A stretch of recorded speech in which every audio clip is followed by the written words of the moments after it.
We are having a conversation today with author Anna Barrington. So, Anna's going to talk to us about your book, right? It's called The Spectacle, and Yeah, it's really written about the art world. So, you're going to have this, you've got this firsthand knowledge of what it's like for behind the scenes art, and maybe even based on some real life Ponzi schemes with artists. I don't know if you knew any of them. Why am I even calling them artists? yeah. So my name's Anna Barrington, and I'm the author of The Spectacle. And before I wrote The Spectacle, worked in the art world. I have been working in the art world now for about 7 years. And I worked in auction houses and a gallery and a museum between New York and London. And so working in all of those places gave me sort of the ideas to write The Spectacle because I was working really closely with not only the gallerists and art dealers, seeing the clients, but also interviewing the artists all the time who made contemporary art, painters and sculptors and stuff like that. So, what really intrigued you to write this type of a book? So I was really fascinated by how opaque the art world felt and how impenetrable it seemed to art outsiders. Certainly to me, um, when remember I was looking for a job when I just got out of college, I thought it was so mysterious because if you Google it, even there's so much less information about I think what it is like to work there, what people actually do, than other types of industries like finance. And the figures who are buying really expensive works of art, their names are often hidden. You can't even find them. Things pass through shell companies. So there's a lot of secrecy, I think, behind it. And I wanted to, as I came to know what was behind all of that, to make it available for readers. You're right. I mean, this art world definitely seems like it's shrouded in mystery.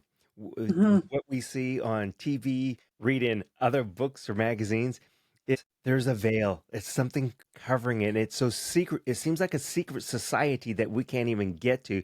We only hear stories, and then we have to fill in the gaps. Yeah, yeah, even stuff like, I don't know if you saw the sale of that Da Vinci. They recovered supposedly the last Da Vinci and it sold for like 400 million, I think. Yeah. And that has been like on a yacht in the Middle East for the past few years. That's something I talk about in this book. Ah, So it's just those sort of things like rediscovering a 500-year-old painting that can be worth 400 million. if I was a multimillionaire, I wouldn't buy that and just have it in a vault hidden, or I wouldn't just have it not being displayed someplace. But I suppose there's that fear of theft, or maybe the ultra rich buy it for their sheer enjoyment. Mm. I mean, people do it for clout, just as much as anything else. To be the guy who owned the last Da Vinci. Um, I think that's a lot of reason why collectors buy art in the first place. Um, but it's the fact that it's on someone's yacht. This is where it comes into the sort of legally gray areas that I wanted to explore in the book because people do that all the time. They have it in these spaces that are like in between international laws, like on international waters or in free ports. So they don't have to pay taxes. Nobody knows where it is. Nobody knows exactly who it belongs to. There are all sorts of reasons. I just have to go, wow. So your book is about this? Yeah, so here it is, Spectacle. Hmm. On sale as of yesterday.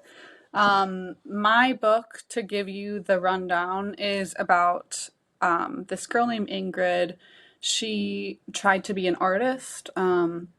It didn't work out. She failed. And so she has decided, after that dream was lost, to become a gallery assistant working in an art gallery in New York. And it's around 2016, 2017. Trump has just been elected. And at one of these parties, she meets this older guy who is kind of a shady but very charming contemporary art dealer who runs galleries in London and New York.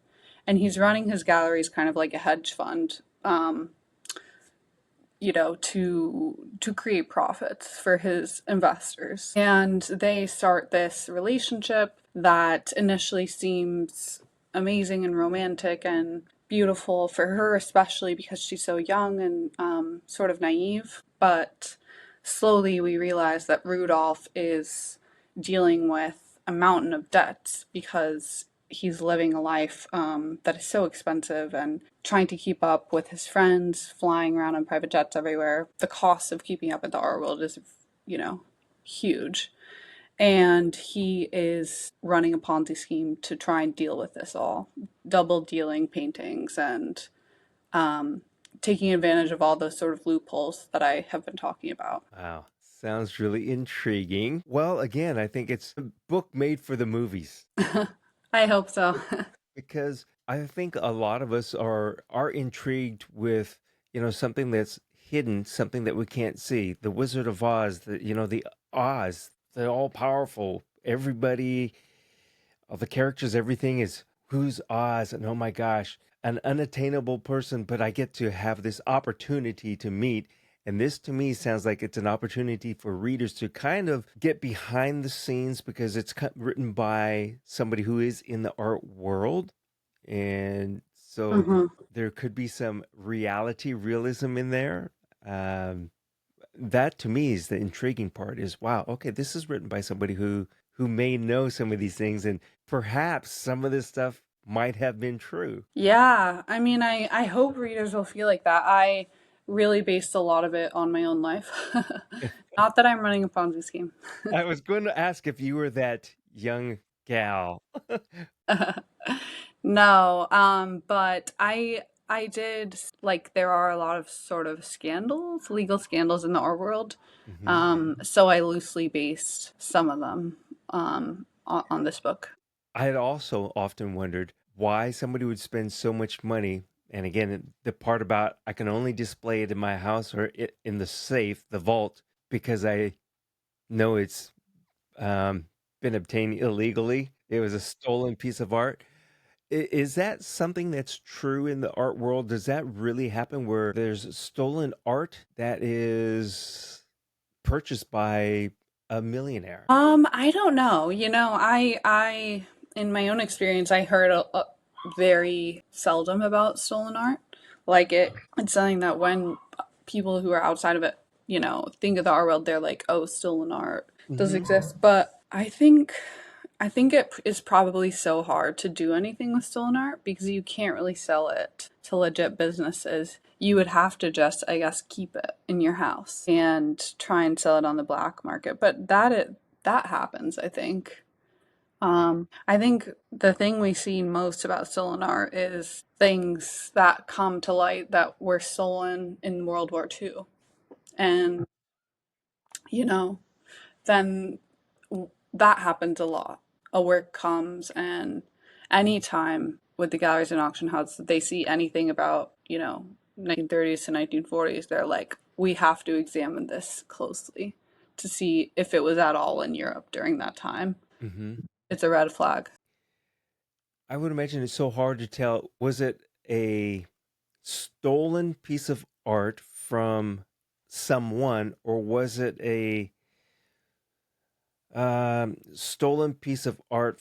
I don't know how to put this. Where, like I said, World War II, maybe it was art that was taken from someone, but the someone we have no idea who the someone is, but we know that it was taken, and now it's being either sold at an auction or perhaps donated to a museum. Do you have to go through a process of trying to figure out, okay, was this legally owned by someone? Or do you take it as face value? Oh, you are the owner? You don't have any documents? No problem. It's from 1930. We understand that it's old and you probably don't have it, so we'll take it. No, you have to look into it. Okay. So with your book, does any of that kind of stuff happen in your book? No, I didn't go into any sort of Nazi theft or looting. Um, my book is all focused on contemporary art Mm-hmm. because I really wanted to look at um, just the enormous amount of like greed and the crazy price inflations that you see around contemporary art. It's a very hot market, and there are a lot of people in finance who kind of treat it like stocks. Uh, So it's a sexy environment to sort of be around and to examine. I I too have wondered why this more contemporary art has garnered so much attention and money, and I suppose that's what garners that attention. I'm trying to think of when we first started talking about and hearing about NFCs. I can't remember exactly what it was, but I NFTs. yeah, NFTs. Sorry, Yeah. yeah, it's an NFC. NFTs. I thought that's a forgive me for saying it. That's a dumb piece of art, and somebody paid how many millions for it? Or you see a piece of artwork that might be a million smiley faces on there, and somebody goes, "Oh my gosh, I'm paying $2 per smiley face. I'll give you $2 million for it." Who does such a thing? And then, uh, who else is the fool that's going to pay more to buy it? Yeah, I don't know. I thought the NFTs are actually something I kind of talk about in the book, because I agree with you, Chuck. It's basically a screenshot. Eh, Right. Now I sold it to you, you own it, but I'm sharing it with everybody else. Everybody else kind of owns it, but you just don't own the legal rights to the original. Hmm. I can't tell that screenshot from one screenshot. It all looks the same to me. And yeah, Yeah. it's amazing. Uh, and you said you are still in the art world? I am taking a break to write my second book right now. Oh, is it going to also be about the art world, or are you taking a little departure from that? No, not at all. I am writing about Cape Cod, actually, where I grew up. So it's a literary mystery about a woman investigating the death of a 60s confessional poet in New England. What were you doing in the art world? So I was a writer and a researcher. I interviewed artists a lot. I've always been, really passionate about writing, so I feel lucky enough to be able to do it.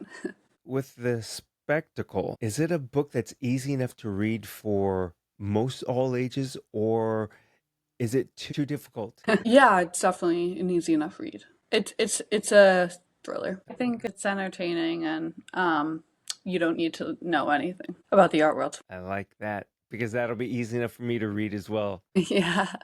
Now, Good. do you think you're saying that you're working on your second book, or you will be? And this may sound like a silly question, but is that what you want to become when you grow up as an author? Yes. Well, I hope I already am. Great answer on that. Yep. Because I think that's one of the things that a lot of times that if we are starting something out, if you are a writer and you Hmm. ask, what do you do? Rather than saying, I'm a writer or an author, people say, well, I want to, or I want to do this. And so you've got the confidence and the positivity saying that you are. Yeah. Is it difficult to write a book, a novel? Yes, it's tremendously difficult. I mean, I spent 3 years working on this book, and a lot of it was just trying to find the time around my job. So I would, get up early in the morning to write.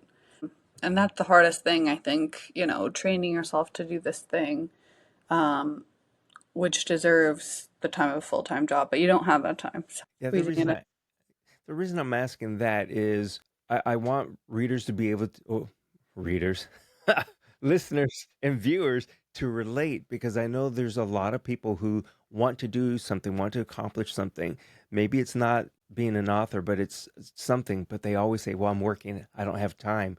And like you said, Mhm. you are working, you have an outside life. You said that you had to make time, you had to get up early, but how did you get through some of those days where you didn't want to do it? Or you said, it's taking too long, I'm going to stop. Well, yeah, I mean, there were definitely times when I was just, at a loss and felt, despairing, and I was just like, no one's ever going to read this. This is not good, and I better put it aside, because it's not going to work out. But I just sort of, first of all, I really liked doing it. It was mostly just as much written to amuse myself. So I think that really helps, loving what you do and wanting to do it for yourself. And I guess I just also had a lot of determination. I was like, no, this has to get out there. So I was always just fitting in time wherever I could and shaving it off. working hours if I needed to, you know. Um, so yeah, and I would set myself goals. Like I had a spreadsheet and I had the chapters written out, and I would be like, okay, you have to write half of this chapter this week, and sort of hold myself to that. So that leads me to ask you, as a first time writer of a novel, like I said, you've written other things for the art world, but is that the way that many writers write? Not an outline necessarily, but I think you kind of said that you had the chapters. Did you have the titles for the chapters, or at least the working titles, and then it would maybe spark what that chapter would be written about, or how you would go about writing it? For this novel, I had to be really regimented in like how everything was plotted because I just knew that it wasn't going to happen unless I sort of planned it for myself, you know, and performed the task. Um, because I'm so kind of spacey and messy. So I needed to like tell myself what to do and be my own boss, sort of. Um, so I would just think of ideas, you know, I would be like, this has to happen in this chapter, and sort of write down those points, and then the chapter would happen. But I would go around thinking for weeks, like trying to see myself in the characters' heads, trying to see the scene from every angle, so that when I did eventually write it, it was as vivid as if it were a movie. Do you have a website to where folks can go and get the book, or is it going to be available on the big Amazon thing? Yeah, definitely. You can get the spectacle anywhere you get your books. So, Amazon, Book World, anywhere, or order it in stores. Um, and my website is annabarrington.com. Simple. I have a feeling that it's going to do well, and it's always nice to read a book to get away, to be able to possibly put yourself into one of the characters, or to be that fly on the wall. Thank you. I hope so. That's what I really wanted to do, is create something really immersive. Yeah. Before we close out, do you want to give any type of encouraging words for people who maybe want to get into the art world, or maybe people who want to become a writer? Yeah, well, it's a hard journey. I'm not gonna lie to you. So get ready for that, but you can do it if you have a lot of determination and you treat it as your entire job, with full commitment. So that's what I'd say. Anna Barrington, annabarrington.com. I want to say thanks, and I'm looking forward to the book. And, I think our conversation may have sparked an inspiration in other people too. So I want to say thank you for that, for the encouragement and the encouraging words.